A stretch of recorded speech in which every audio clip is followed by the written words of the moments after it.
The sound of sobbing carried through the open window of the small wooden house on the edge of Awahi, Nevada, reaching Fletcher Vance as he rode past on his way back from checking fence lines in the summer heat of 1882. He pulled his horse to a stop, the dust settling around the animal's hooves as he listened to the heartbroken wails that seemed to tear through the dry desert air. Fletcher had been drifting for the better part of 3 years now, working ranches across Nevada and sometimes into California, never staying in one place long enough to put down roots. He had learned early on that involving himself in other people's sorrows rarely ended well, but something about those particular cries made his chest tighten in a way he could not ignore. He dismounted, tying his horse to the weathered post outside the modest dwelling, and approached the door. Through the window, he could see a woman bent over something, her shoulders shaking with the force of her grief. Fletcher knocked gently, then more firmly when there was no response beyond the continued weeping. Finally, he pushed the door open slightly and called out in what he hoped was a gentle voice. "Madam, are you hurt? Do you need help?" The crying stopped abruptly, replaced by a sharp intake of breath. Fletcher stepped inside, removing his hat respectfully as his eyes adjusted to the dimmer interior. The woman turned to face him, her face streaked with tears, her dark hair falling from its pins in disarray. She was young, perhaps 23 or 24, with striking features that were currently twisted in anguish. But what caught Fletcher's attention most was what she stood beside, an intricately carved wooden cradle, completely empty, rocking slightly from where her hands had just released it. "I am sorry," she said, her voice hoarse from crying. "I did not mean to disturb anyone. Please just go." Fletcher did not move. He was 27 years old and had seen his share of tragedy on the frontier, but the sight of this woman weeping over an empty cradle struck something deep within him. "My name is Fletcher Vance, madam. I was riding past and heard you. If there is anything I can do to help, I would like to try." She laughed bitterly, wiping at her face with the back of her hand. "Unless you can bring back the dead, there is nothing anyone can do." Fletcher's throat tightened. "Your child?" "No," she said, and fresh tears spilled down her cheeks. "I have no child. That is precisely the problem. This cradle was my mother's and her mother's before that. My husband and I have been trying for 3 years to fill it, 3 years of hoping and praying and nothing, and now—" She broke off, turning away from him. "Now," Fletcher prompted gently, "now he is gone. Robert died 2 months ago when his horse threw him and he struck his head on a rock. We had barely been married 4 years. 4 years, and I have nothing left of him. No child to carry on his name, no baby to hold and remember him by. Just an empty cradle and an empty house and an empty life." Fletcher stood in the doorway, hat in his hands, unsure of what to say.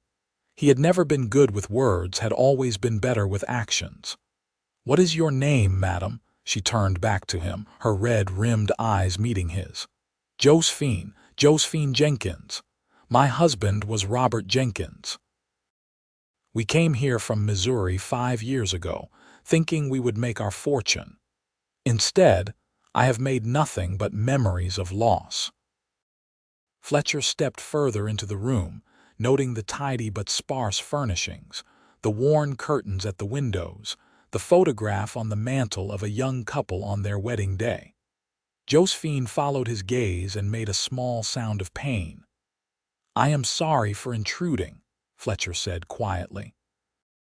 "But I do not think you should be alone right now." "I have been alone for 2 months," Josephine replied, her voice flat. "What difference does one more day make?" Fletcher set his hat on the table and moved closer to the cradle. He ran his hand over the smooth wood, noting the careful craftsmanship, the love that had gone into its creation. "This is beautiful work," he said. "Your grandfather made it." "My great-grandfather," Josephine corrected. He was a carpenter in Pennsylvania. My grandmother brought it west when she married, and my mother brought it further west when she married. I always thought I would fill it with babies of my own, that I would pass it down to my daughter one day. But now, it seems it will just sit here empty, a reminder of everything I have lost. Fletcher looked at the cradle, then at Josephine's grief-stricken face, and felt something shift inside him. He had spent 3 years drifting, avoiding connections, keeping his heart carefully guarded after losing his own family to fever back in Texas. But standing here in this small house in Awahi, Nevada, looking at this beautiful broken woman, he felt a sudden and overwhelming need to do something to help in whatever way he could. "Fill it with hope," he said suddenly, surprising himself with the words. "Then fill it with life." Josephine stared at him as if he had lost his mind. "What?" Fletcher took a breath, committing himself to whatever this was. "You said the cradle is empty and that is all you can see right now, but maybe that is not the end of the story. Maybe the emptiness is not a symbol of loss but of possibility. Fill it with hope first, hope for the future, hope that life can be good again. And then, when you are ready, fill it with life." "You are mad," Josephine said, but there was less bitterness in her voice now, replaced by a kind of bewildered curiosity. "I just told you my husband is dead. How exactly am I supposed to fill a cradle with life?" Fletcher met her eyes steadily. "I do not know yet. But I know that giving up on hope is the same as giving up on living. And you are too young to give up on living, Mrs. Jenkins." "Miss Jenkins now, I suppose," she said quietly. "Or I would be if I went back to my maiden name, but I cannot seem to let go of being Mrs. Jenkins, even though there is no Mr. Jenkins anymore." "Then do not let go," Fletcher said. "Keep his name, honor his memory, but do not let his death be the end of your story." Josephine sank into the chair beside the cradle, looking exhausted. "Why do you care? You do not even know me." Fletcher considered the question. Why did he care? He could have ridden past, ignored the crying, continued on his way to the ranch where he was currently employed. But something had stopped him, something he could not quite name. "Maybe I needed to hear those words as much as you needed to hear them," he admitted. "I have been drifting for 3 years, running from my own losses. Maybe it is time for both of us to stop running and start hoping again." Josephine looked at him for a long moment, her tears finally beginning to slow. "What did you lose?" "My parents and my sister," Fletcher said. "Fever took them all within a week. I was 24 and suddenly completely alone in the world. I sold the family ranch, took the money and just started moving. I have been moving ever since." "I am sorry," Josephine said softly. "That is terrible." "So is losing a husband at 24, Fletcher replied. 23, she corrected. "I am 24 now." "I was 23 when Robert died." They sat in silence for a few moments, two strangers bound by grief and loss. Finally, Josephine spoke again. "Would you like some coffee?" "It is the least I can offer after you stopped to check on me," Fletcher nodded. "Coffee would be fine, thank you." As Josephine moved to the small stove to prepare the coffee, Fletcher studied her more carefully. She was slender, almost too thin, as if grief had stolen her appetite along with her joy. But she moved with a kind of grace despite her obvious exhaustion, and he could see the strength in her that had kept her going through 2 months of widowhood in a harsh frontier town. Her dress was faded but clean, mended carefully in a few places, and her hands showed the calluses of hard work. "Do you have family here?" Fletcher asked. "Anyone to help you?" Josephine shook her head as she measured coffee grounds into the pot. "No, my parents died during the journey west. Cholera, Robert and I were all each other had. His family disowned him when he married me because they wanted him to marry someone with money and connections.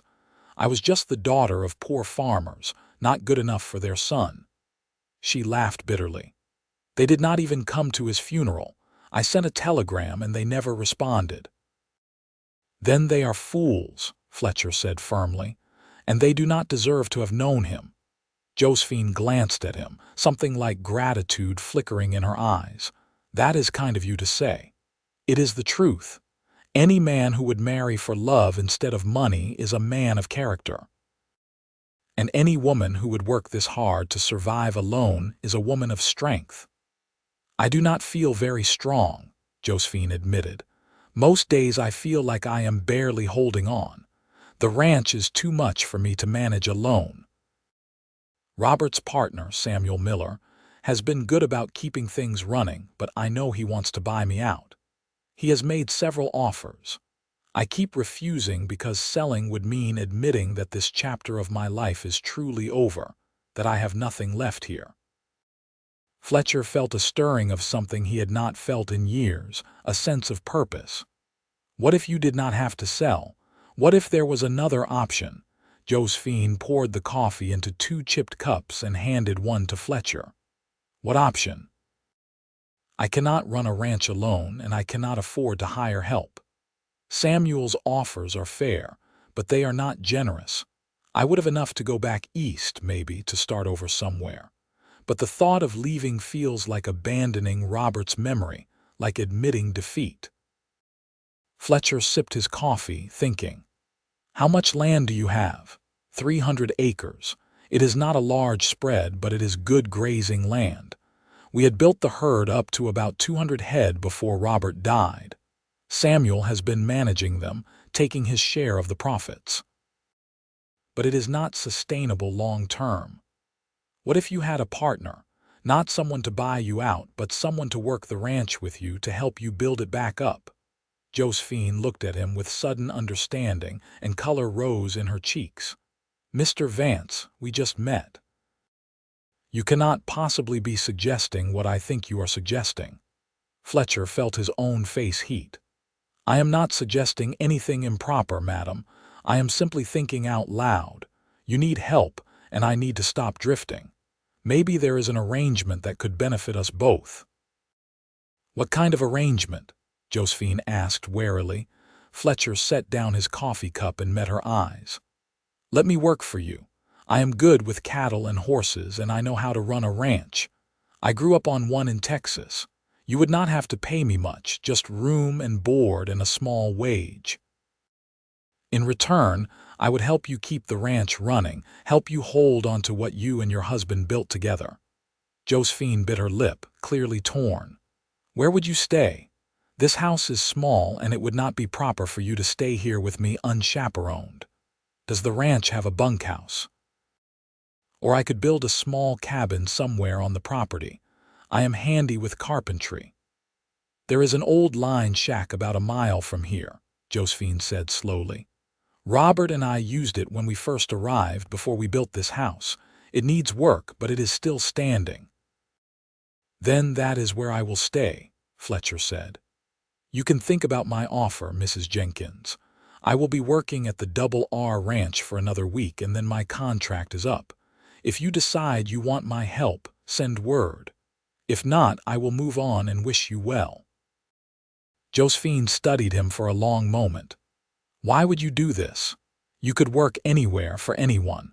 Why would you want to work for a widow with a struggling ranch? Fletcher stood, picking up his hat. Because today, I heard a woman weeping over an empty cradle, and something inside me said I needed to help if I could. Maybe that makes me a fool, but I have learned to trust my instincts. They have kept me alive this long. He moved toward the door, then paused and looked back at her. Fill it with hope, Mrs. Jenkins. That is the first step. Everything else will follow. Then he was gone, the door closing softly behind him, leaving Josephine alone with her empty cradle and a head full of confused thoughts. She walked slowly back to the cradle and knelt beside it, running her hand over the smooth wood as she had done countless times before. But this time, instead of feeling only emptiness and grief, she felt the tiniest spark of something else. Something that might, if she dared to nurture it, grow into hope. The week passed slowly for both Fletcher and Josephine. Fletcher threw himself into his work at the Double R Ranch, fixing fences and breaking horses, and trying not to think too much about the woman with the sad eyes and the empty cradle. He told himself he had done his good deed, offered his help, and what she chose to do with that offer was her business. But he found his thoughts drifting back to her again and again, wondering if she was still crying, still standing over that cradle with her heart breaking. Josephine, for her part, spent the week in a state of confusion and uncertainty. Part of her wanted to send word to Fletcher immediately, to accept his offer and grasp at the lifeline he had thrown her. But another part of her was terrified of what it might mean to let a stranger into her life, to depend on someone again after losing Robert so suddenly and completely.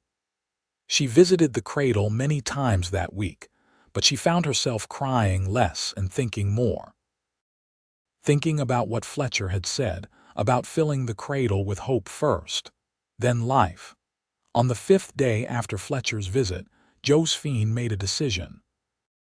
She put on her best dress, the dark blue one she had worn to church services before she stopped attending after Robert's death, and walked into the center of Awahi. The town was small, just a main street with a general store, a saloon, a church, and a handful of other buildings. She went to the general store and asked the proprietor, Mr. Henderson, if he could send word to Fletcher Vance at the Double R Ranch. "What message should I send, Mrs. Jenkins?" Mr. Henderson asked, his curiosity evident. Josephine hesitated, then said firmly, "Tell him I accept his offer. Tell him to come to the ranch when he is ready." Mr. Henderson's eyebrows rose, but he was too polite to ask questions. "I will send my boy out this afternoon, madam." "Thank you," Josephine said, and then, because she suddenly felt lighter than she had in months, she added, "And Mr. Henderson, I would like to buy some seeds. Flower seeds if you have them." "Flower seeds, madam. It is a bit late in the season for planting." "I know," Josephine said. "But I want to plant them anyway. For hope." Mr. Henderson smiled, understanding dawning in his eyes. "I think we can find you some seeds, Mrs. Jenkins. I think we can indeed." Fletcher received the message while he was in the barn at the Double R, brushing down one of the horses after a long day's work. The ranch owner's son, a boy of about 12, came running up to him with a piece of paper clutched in his hand.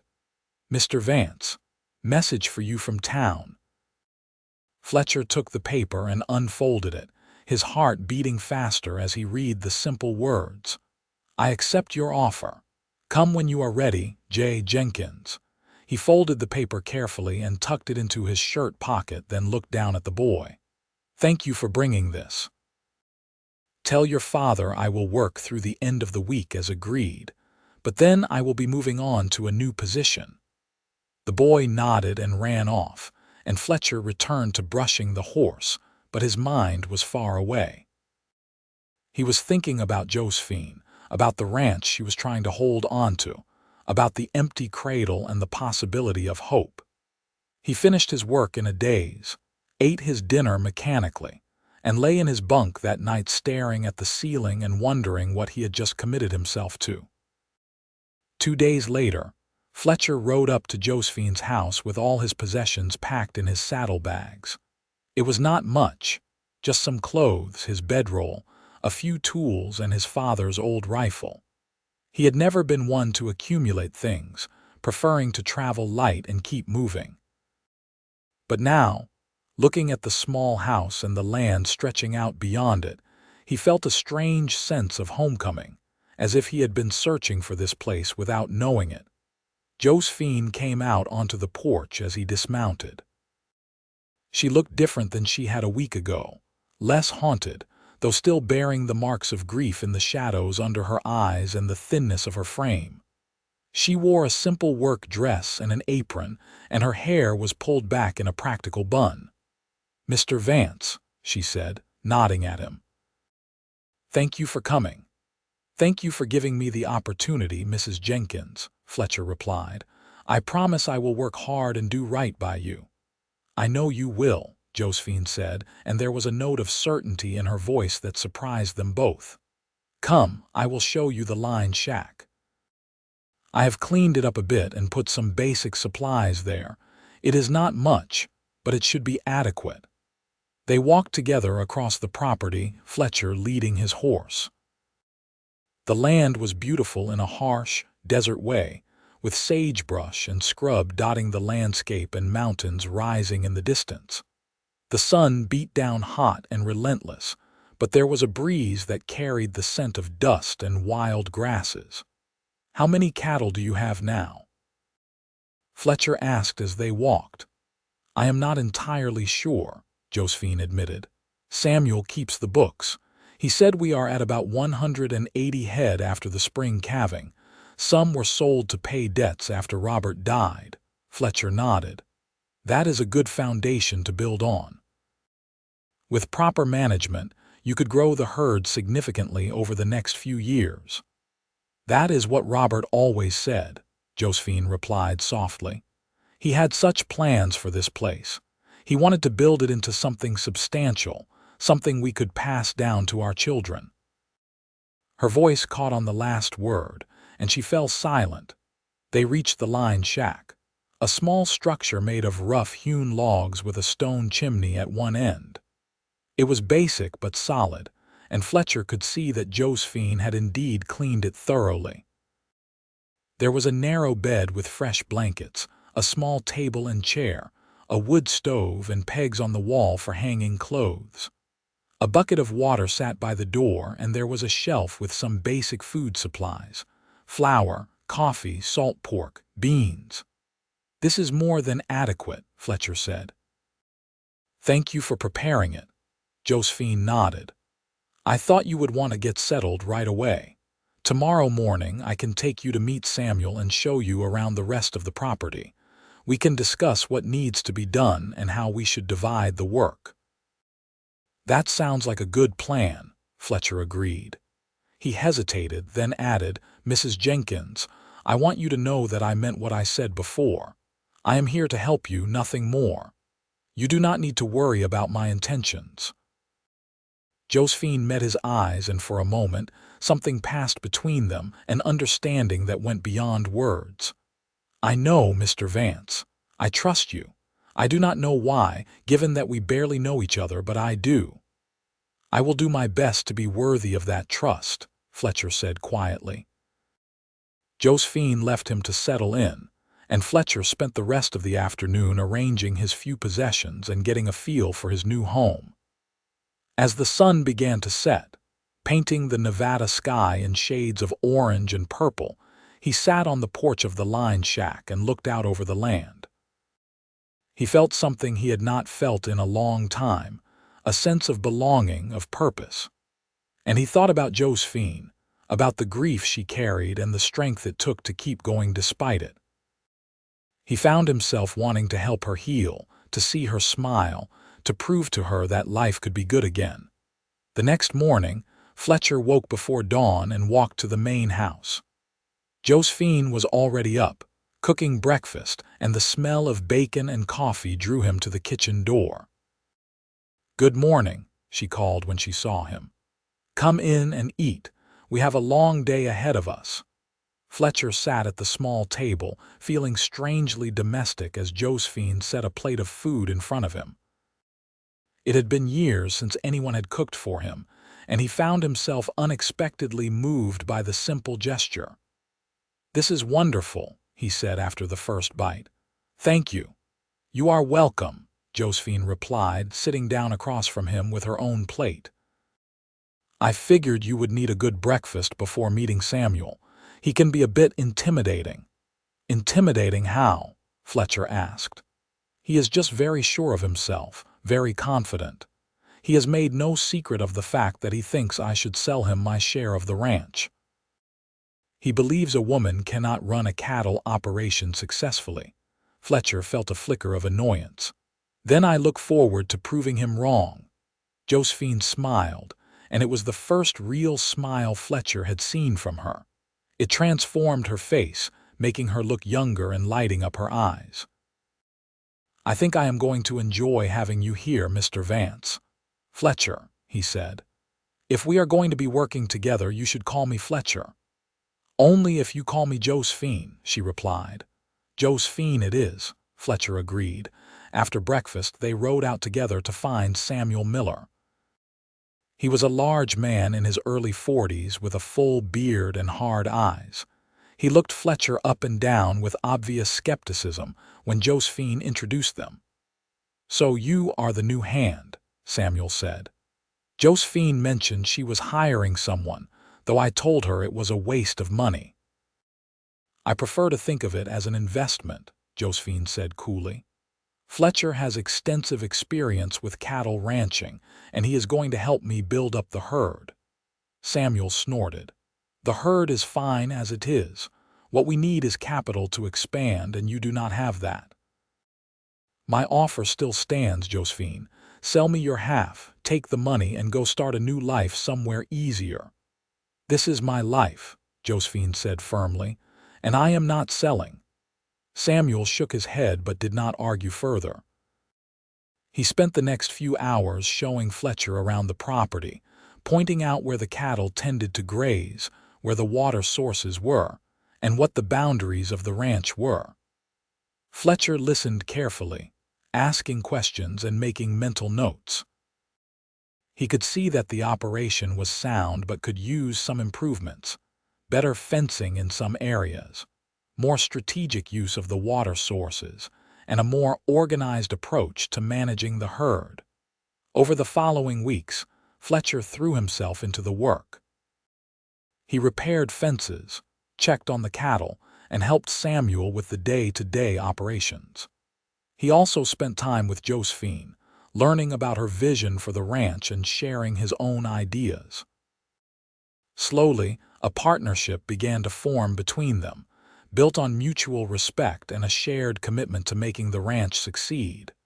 But more than that, something else began to grow. Fletcher found himself thinking about Josephine constantly, noticing the way she tucked a strand of hair behind her ear when she was concentrating, the way her eyes lit up when she talked about the future, the sound of her laugh when he managed to coax one out of her. He told himself it was too soon, that she was still grieving her husband, that he had no right to feel this way. But his heart did not listen to logic. Josephine, too, found her thoughts turning more and more to Fletcher. She noticed the strength in his arms as he lifted fence posts, the gentleness in his hands when he tended to an injured calf, the quiet intelligence in his eyes when they discussed the ranch. She felt guilty for these feelings, as if she were betraying Robert's memory. But at the same time, she could not deny that Fletcher made her feel alive again, made her want a hope for the future. One evening, about 6 weeks after Fletcher had arrived, Josephine invited him to dinner at the main house. It was a simple meal, stew and biscuits, but she had taken extra care with the preparation, and she had even picked some of the wildflowers that had sprouted from the seeds she had planted to put in a jar on the table.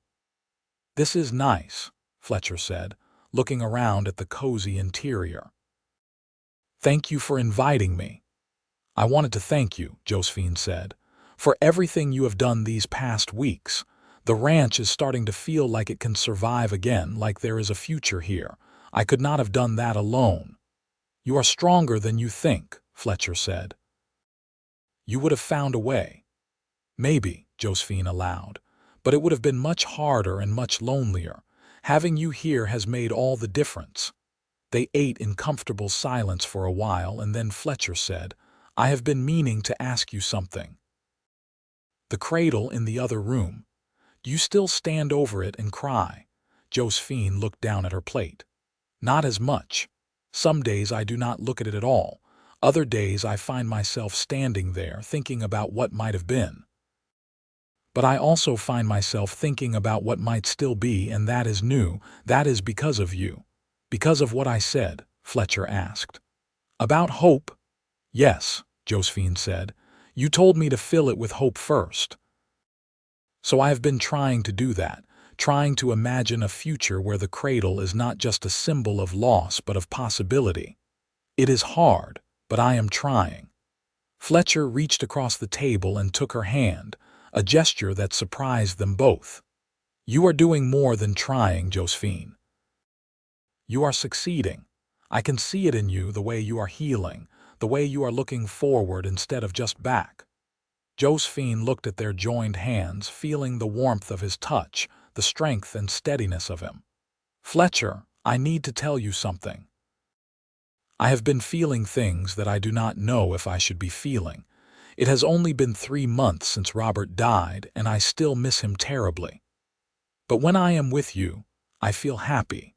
I feel hopeful, and I do not know if that is wrong or if it is just part of moving forward. Fletcher squeezed her hand gently. I do not think there is a right or wrong timeline for grief, Josephine. I think you just have to feel what you feel and trust that you are doing the best you can. And for what it is worth, I have been feeling things too. Things I probably should not be feeling this soon, for a woman I was supposed to just be helping as an employee. Josephine looked up at him, her eyes wide. What kinds of things? Fletcher took a deep breath. I care about you, Josephine, more than I should maybe, but I cannot seem to help it. I think about you all the time. I want to make you smile, to take away your sadness, to show you that life can be good again. But I do not want to rush you or push you into anything you are not ready for. I know you are still grieving, and I respect that. Tears welled up in Josephine's eyes, but they were not tears of grief this time. I care about you too, Fletcher. I was so afraid to admit it, even to myself, because it felt like a betrayal. But Robert would not have wanted me to be alone forever. He would have wanted me to be happy, to live a full life, and you make me feel like that might be possible again. Then let's take it slow, Fletcher said. Let's just see where this goes without any pressure or expectations. We can be partners first, friends, and whatever happens beyond that will happen in its own time. Josephine nodded, wiping at her eyes. I would like that. They finished their dinner, and Fletcher helped Josephine clean up the dishes. As he prepared to leave, she walked him to the door. They stood there for a moment, close enough to touch but not quite touching, and the air between them was charged with possibility. Good night, Josephine, Fletcher said softly. Good night, Fletcher, she replied. He turned to go, but she called him back. Fletcher, thank you for everything. For stopping when you heard me crying, for offering to help, for giving me hope. You have changed my life. You have changed mine too, Fletcher said. And then he was gone, walking back through the darkness to the line shack, his heart full of feelings he had thought he would never have again. The weeks turned into months, and summer gave way to fall. The ranch prospered under Fletcher and Josephine's combined efforts. They worked together seamlessly, anticipating each other's needs and supporting each other through the challenges.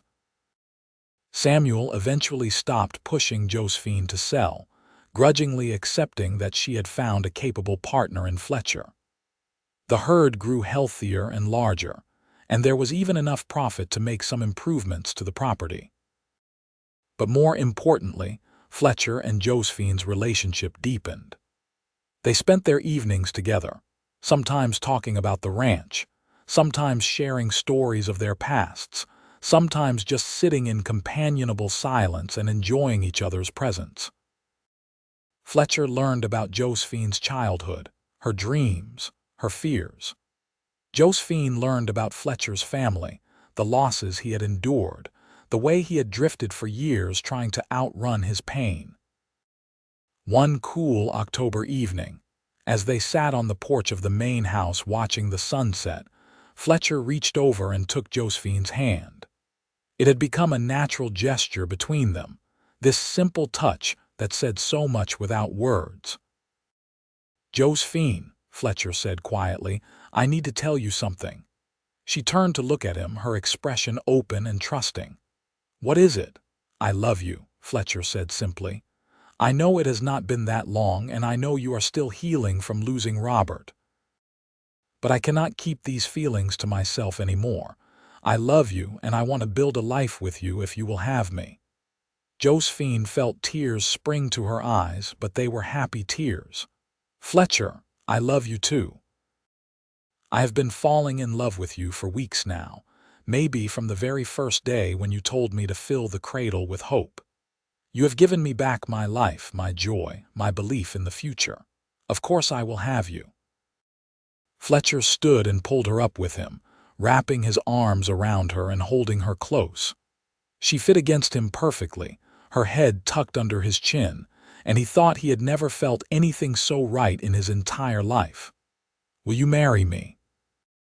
he asked, the words tumbling out before he could second-guess them. "I know it is fast, and I do not have much to offer except my love and my commitment to you and this ranch.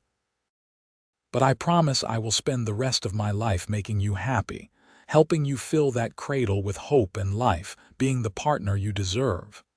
Josephine pulled back just enough to look up at him, her face radiant with joy. "Yes, Fletcher. Yes, I will marry you." He kissed her then, a gentle, tender kiss that held all the love and promise of their future together. It was Josephine's first kiss since Robert had died, and though she felt a pang of sadness for what she had lost, she also felt overwhelming gratitude for what she had found. Fletcher was different from Robert, quieter, more reserved, but no less loving. And she knew, deep in her heart, that Robert would be happy for her, that he would approve of the man who was going to help her move forward. They were married in November, in a simple ceremony at the church in Awahi. Samuel Miller stood up as a witness, having come to respect Fletcher and accept the partnership. A few other ranchers and townspeople attended, happy to celebrate with the widow who had found love again. Josephine wore her mother's wedding dress, altered to fit her, and Fletcher wore his best suit, brushed clean and pressed carefully. They exchanged vows in front of the minister, promising to love and honor each other through whatever life might bring, and when they kissed as husband and wife, Josephine felt a sense of completeness she had not known she could feel again. Fletcher moved into the main house after the wedding, finally leaving the line shack behind. It felt strange at first, sharing a home with Josephine as her husband rather than just her employee, but it also felt deeply right. They settled into married life with surprising ease, working the ranch during the day and spending their evenings together, talking and laughing and planning for the future. One evening in early December, as the first snows of winter began to fall, Josephine led Fletcher to the spare room where the cradle still sat. They had not talked about it much since his arrival, both of them giving it space and time. But now, as they stood looking at the beautifully carved wood, Josephine felt ready to address it directly. "I have been thinking," she said softly, "about what you said that first day, about filling it with hope, then filling it with life. I think I have done the first part. I am full of hope now, Fletcher. Hope for us, for our future, for this ranch. And now I am ready to work on the second part." Fletcher wrapped his arms around her from behind, resting his chin on the top of her head. "Are you saying what I think you are saying?" "I am saying I want to have a baby," Josephine said. "Your baby, our baby. I want to fill this cradle with life and love and all the joy we can give a child. I want to build a family with you." Fletcher turned her around to face him, his eyes shining with emotion. "There is nothing I want more than that, Josephine. Nothing in the world." "It might not happen right away," Josephine cautioned. "It did not happen with Robert, and I do not know if the problem was with me or with him or just bad luck. But I want to try, Fletcher. I want to try to create something beautiful together." "Then we will try," Fletcher said firmly.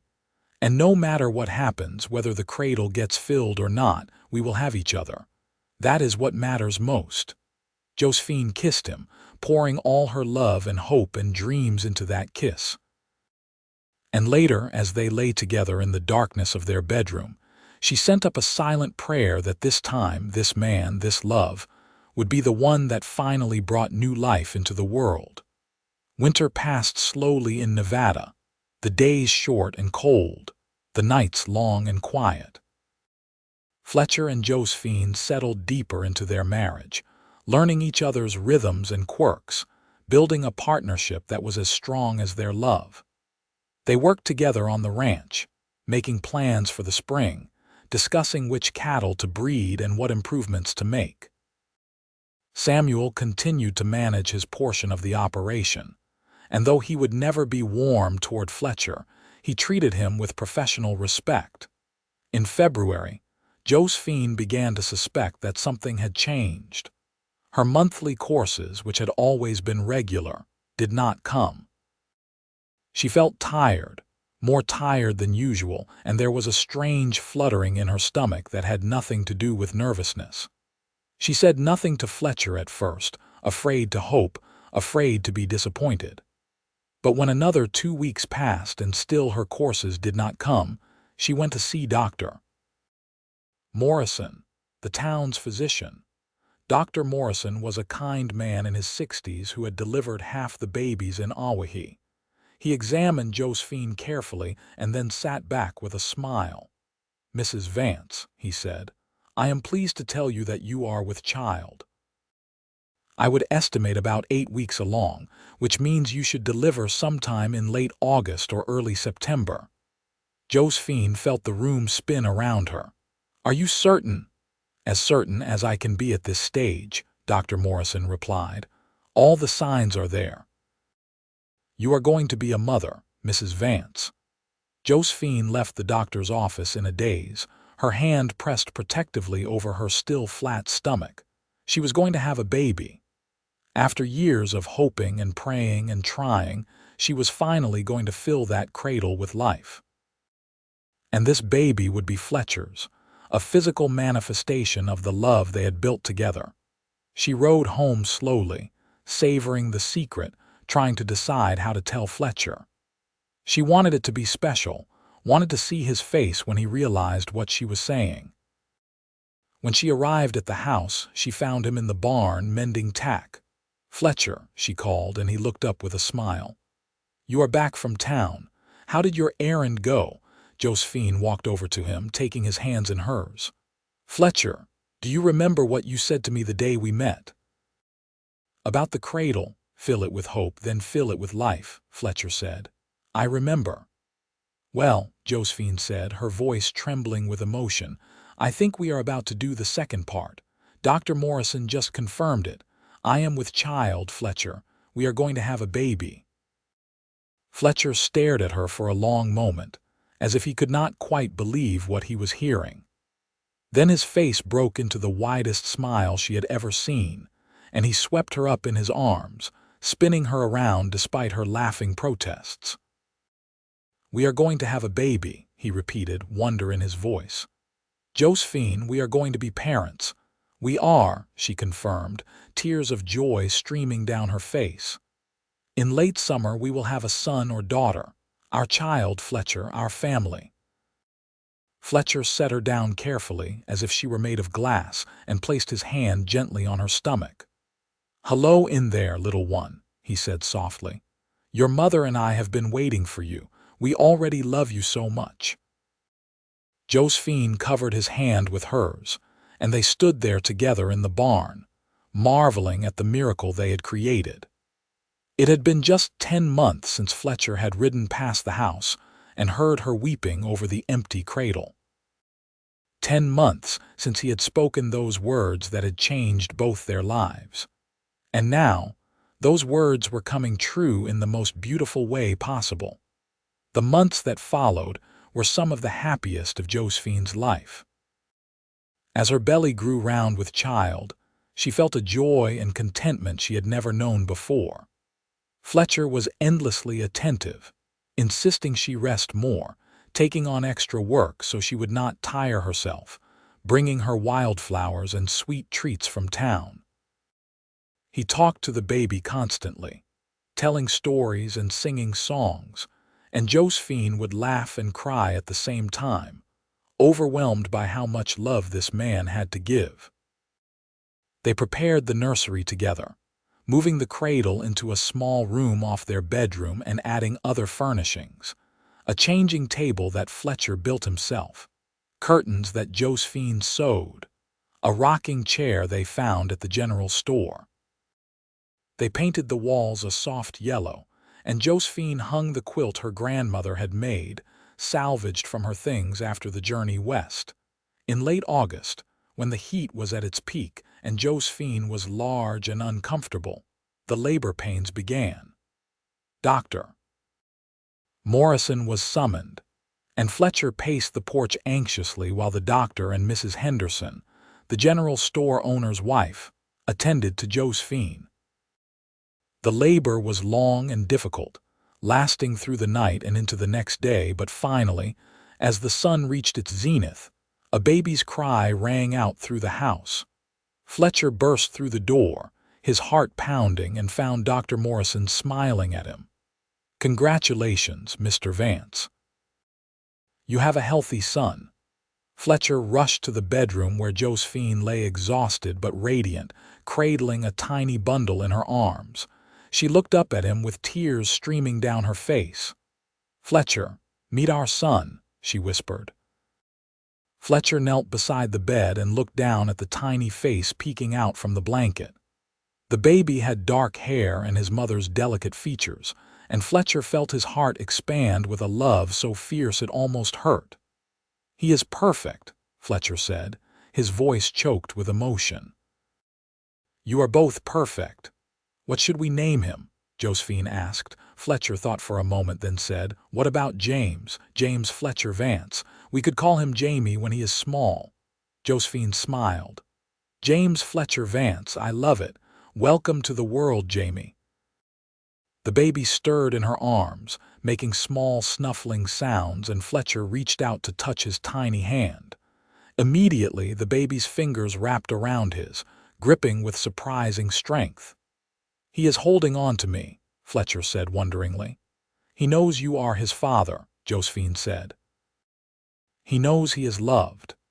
Later, when Dr. Morrison and Mrs. Henderson had left and it was just the three of them, Fletcher helped Josephine carry the baby to the nursery.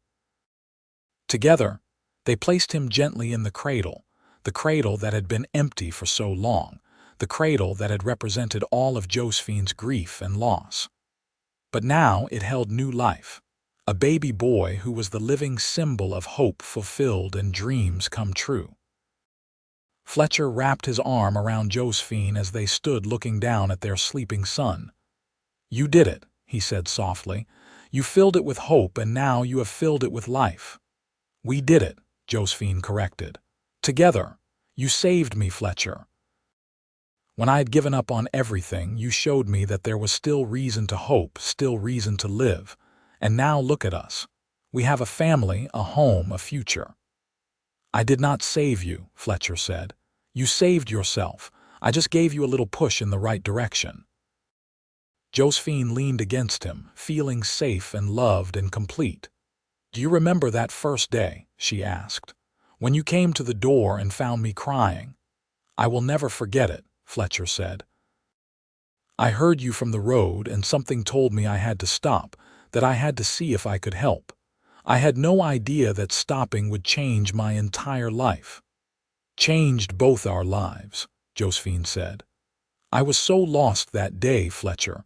I could not see past my grief. I thought the cradle would stay empty forever, that I would spend the rest of my life alone and childless. And then you walked in and gave me hope. You told me to fill the cradle with hope first, and I did not understand what you meant at the time, but I do now. Hope was the foundation for everything else. Without hope, none of this would have been possible."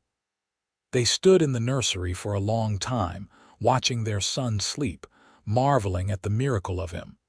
Finally, Fletcher led Josephine back to bed, insisting she needed to rest and recover her strength.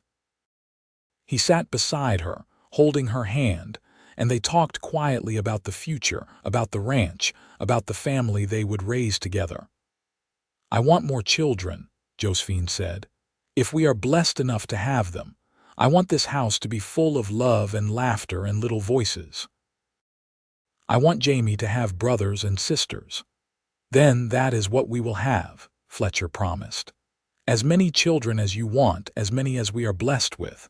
We will fill this house and this ranch with life and love. Josephine smiled, her eyes drifting closed with exhaustion. I love you, Fletcher Vance. I love you too, Josephine Vance, Fletcher replied. Now rest, I will watch over you both. As Josephine slept, Fletcher returned to the nursery and sat in the rocking chair beside the cradle. He watched his son sleep, still amazed that this tiny person existed, that he and Josephine had created him together. He thought about how much had changed in 1 year, how he had gone from a drifter with no home and no hope to a husband and father with everything to live for. He reached down and gently rocked the cradle, the same cradle that had been the symbol of Josephine's despair when he first met her. Now it was full, holding their son, representing their love and their future. And Fletcher knew that no matter what challenges they might face, they would face them together, as partners, as lovers, as parents. Thank you, he whispered to the sleeping baby. Thank you for choosing us to be your parents. We will do our best by you, little Jamie. We will teach you to be strong and kind and brave. We will show you what love looks like, and we will always be here for you. The years that followed were full and rich. Jamie grew into a sturdy, curious boy with his mother's dark eyes and his father's quiet strength. When he was 2, Josephine became pregnant again, and this time she delivered a daughter they named Clara. 3 years after that came another son, Henry, and 2 years after him, twin daughters, Emma and Lily. The house that had once echoed with Josephine's lonely sobs now rang with children's laughter and the sounds of a busy family. Fletcher built additions to accommodate their growing brood, and Josephine filled the rooms with love and warmth. The ranch prospered beyond their wildest dreams, growing to 500 acres with a herd of 400 cattle. Samuel eventually retired and sold his share to Fletcher and Josephine, making them sole owners of the land that had once seemed like such a burden. But success and prosperity were not what mattered most to Fletcher and Josephine. What mattered was the family they had built together, the love they shared, the home they had created. On quiet evenings, after the children were in bed, they would sit on the porch together and watch the sun set over the Nevada desert, and they would remember that day when their lives had intersected, when grief and hope had collided and created something beautiful. You ever regret it? Josephine asked one evening, her hand in Fletcher's as it had been countless times over the years. Stopping that day, getting involved with a grieving widow and her struggles, Fletcher looked at her, at the woman who had become his whole world, and shook his head. Not for a single moment. That was the best decision I ever made. You and our children are the greatest blessings of my life. Sometimes I still cannot believe how much has changed, Josephine said. I remember standing over that empty cradle, thinking my life was over, that I would never be happy again. And now look at us. 5 children, a successful ranch, a love that grows stronger every day. It seems almost impossible. It was not impossible, Fletcher said. It just took hope. You had to believe that things could get better before they actually did. That is what I meant when I said to fill the cradle with hope first. Hope is the foundation of everything good in life. Josephine nodded, tears glistening in her eyes. You taught me that, Fletcher. You saved me from drowning in my grief and showed me that there was still reason to live, to love, to hope. I will never stop being grateful for that. And I will never stop being grateful that you let me help, Fletcher replied. That you trusted me enough to let me into your life. You have given me a home, a family, a purpose. Before I met you, I was just drifting, running from my past and my pain. but you gave me a reason to stop running and start building something lasting." They sat in comfortable silence for a while, and then Josephine said, "Do you remember what you said about filling the cradle with life? Well, we did not just fill one cradle. We filled 5. And I am so proud of that, Fletcher, proud of what we have built together. 5 cradles and one very full, very happy life," Fletcher agreed. He pulled her closer, and she rested her head on his shoulder, feeling the steady beat of his heart against her cheek. Inside the house, they could hear the faint sounds of their children settling down for the night, occasional giggles and whispers floating through the windows. The cradle that had once been Josephine's greatest source of pain had been used for all 5 of their children and had been carefully stored away now, waiting for the next generation. Someday, Jamie or Clara or one of the others would have children of their own, and the cradle would be brought out again, filled once more with new life and new hope. But that was for the future. For now, Fletcher and Josephine were content to sit on their porch, watching the stars come out one by one, grateful for the life they had built together. They had started with nothing but grief and loss and a stranger's words of encouragement, and they had turned it into something extraordinary. "Fill it with hope, then fill it with life," Josephine murmured, repeating the words that had changed everything. "Best advice anyone ever gave me. Best risk I ever took," Fletcher replied, stopping that day, offering to help. "I had no idea what I was getting myself into, but I have never regretted it."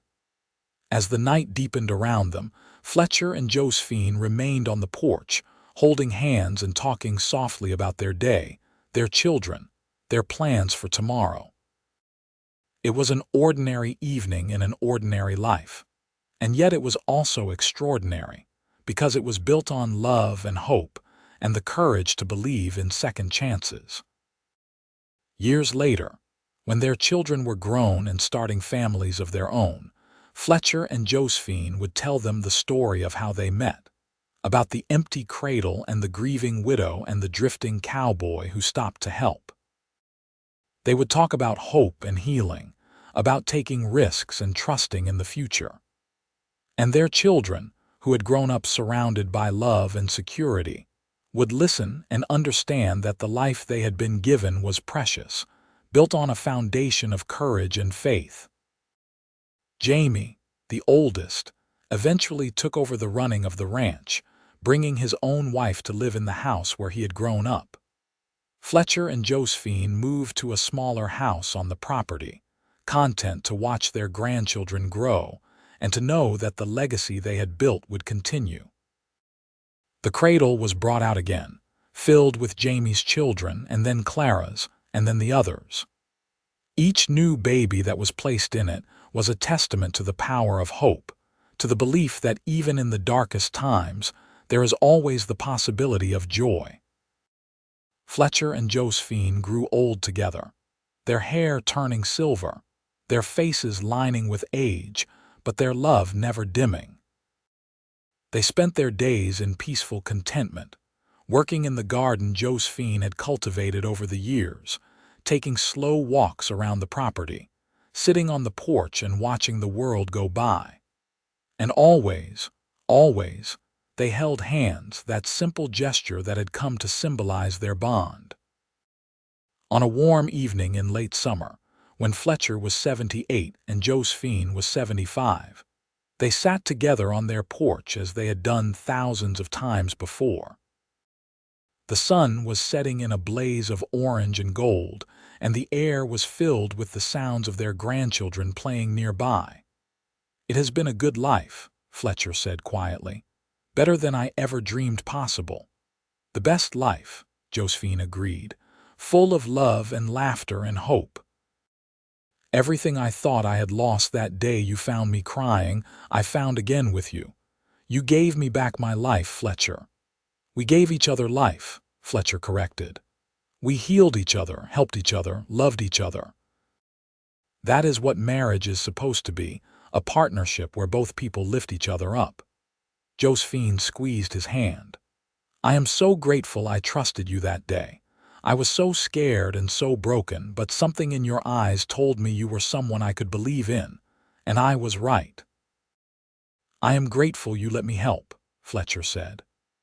"I had been running for so long, so afraid to stop and put down roots because I thought if I did, I would just lose everything again like I lost my family. But you showed me that the risk is worth it, that love is worth the possibility of loss. Because even if we only get a short time together, it is better than never having loved at all." They sat in silence as the sun dipped below the horizon, painting the sky in shades of purple and pink. And as the first stars began to appear, Fletcher and Josephine remained on their porch, two people who had found each other in the midst of grief and had built something beautiful together, a testament to the power of hope and the enduring strength of love. Their story had started with an empty cradle and a stranger's words of encouragement. It had grown into a life filled with children and grandchildren, with hard work and success, with challenges overcome and dreams fulfilled. And through it all, the core truth remained the same, that hope is the foundation of everything good, and that love, once found, can transform even the darkest sorrow into the brightest joy. As the night settled around them, Fletcher and Josephine finally rose from their chairs and went inside, ready to rest after another full day. They climbed into bed together, as they had done for over 50 years, and Fletcher pulled Josephine close. "I love you," he whispered. "Today, tomorrow, and always." "I love you too," Josephine replied. "Thank you for stopping that day. Thank you for giving me hope. Thank you for everything." They fell asleep in each other's arms, two souls intertwined, two hearts beating as one. And somewhere in the house that Jamie now occupied with his family, the old cradle rocked gently, filled once more with new life, a symbol of the enduring legacy that Fletcher and Josephine had created together. A legacy built on hope, sustained by love, and passed down through generations. A reminder that even in the darkest times, there is always the possibility of light, always the chance for a new beginning, always the hope of filling an empty cradle with life and love and joy. The story of Fletcher and Josephine became a cherished family legend, told and retold to each new generation. Their grandchildren would ask to hear about the day Grandpa found Grandma crying, about the words he spoke that changed everything, about the love that grew from grief and hope. And each time the story was told, it reinforced the values that Fletcher and Josephine had lived by: courage, faith, love, and the belief that no matter how dark things seem, there is always hope for a brighter tomorrow. In the end, Fletcher and Josephine's greatest legacy was not the successful ranch they had built or the land they had cultivated, but the family they had created and the love they had shared. They had taken an empty cradle and filled it with hope, then with life, and in doing so, they had filled their own lives with meaning and purpose and joy. They had proven that second chances are real, that love can bloom even in the aftermath of loss, and that sometimes the most important thing one person can do for another is simply to stop, to listen, and to offer hope when hope seems lost. Their story was a testament to the human spirit's resilience, to the power of kindness and compassion, and to the enduring truth that love, in all its forms, is the greatest gift we can give and receive. And so the cradle continued to rock, generation after generation, filled with new life and new hope, a living symbol of Fletcher and Josephine's love and the beautiful legacy they had left behind.